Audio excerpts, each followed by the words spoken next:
Iraqi army and security forces attack a memorial ceremony held to honor two martyrs executed by the clerical regime. On Monday, January 24, 2011, the clerical regime ruling Iran hanged two sympathizers of the PMOI in the notorious Evin prison in Tehran. These two were Jafar Kazemi, 47 years of age, whose son is an Ashraf, and 52-year-old Muhammad Ali Haj Aghaei. According to the Mullah's official news agency and its judiciary, these two were charged with visiting Ashraf, propaganda activities in streets and mosques during the Iranian People's Uprising, taking pictures and films of demonstrations, interviewing PMOI families, and gathering financial support for PMOI members in Ashraf. In August 11, 2010, Secretary Clinton had called for their execution to be suspended. On Monday, January 24th, Amnesty International strongly condemned the clerical regime for carrying out the executions. On Monday, residents held a memorial ceremony inside Ashraf to honor these two martyrs. Before the ceremony, the residents attempted to meet Lieutenant Colonel Latif or Lieutenant Colonel Adnan to inform them of the ceremony. However, neither of them came to meet Ashraf representatives. Finally, the residents informed the local police of the ceremony, and they said that passing by the police station is not a problem.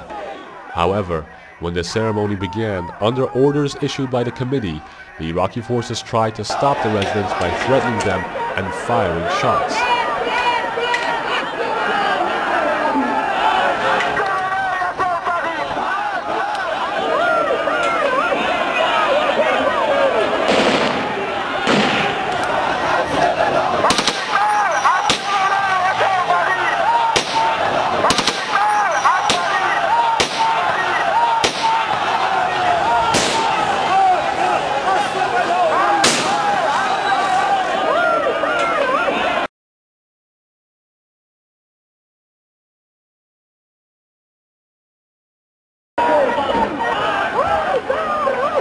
Muhammad Ali Haj Aghaei, who was under prosecution by the clerical regime, took refuge in Ashraf in January 2009.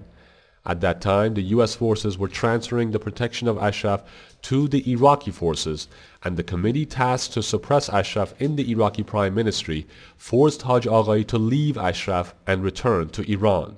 Ashraf representatives informed Colonel Jones, commander of the U.S. forces in Ashraf at the time, and Lieutenant Colonel Amir Abdul Latif, commander of the Iraqi forces, that Haj Aghaei and three others who had just recently came from Iran to Ashraf would be arrested and executed if returned to Iran.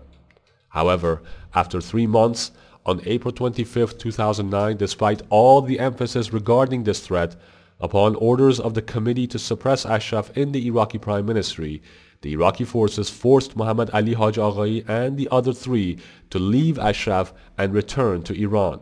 This was a flagrant violation of international refugees and humanitarian laws. Iraqi forces and MOIS agents remove Ashraf's security fence in the southern flank. On January 23rd, the residents learned that 15 meters of the southern security fence of Ashraf had been removed with only barbed wires left inside. The shocked residents quickly informed the Iraqi forces, saying they are going to the location to repair the opening. Lieutenant Colonel Nazar and Lieutenant Haidar, who had threatened the residents the night before by opening the perimeter fence, came to the scene attempting to stop the residents from repairing the fence. The Iraqi forces were accompanied by 2 plainclothes agents who continuously took pictures and films. These 2 work for Mullah Jabbar al-Ma'muri, an agent of the terrorist Quds force. They are tasked to continuously take pictures and films of Ashraf and send them to the Iranian embassy in Baghdad. The opening in the security fence is near the dormitories of the women and also the depots of Camp Ashraf.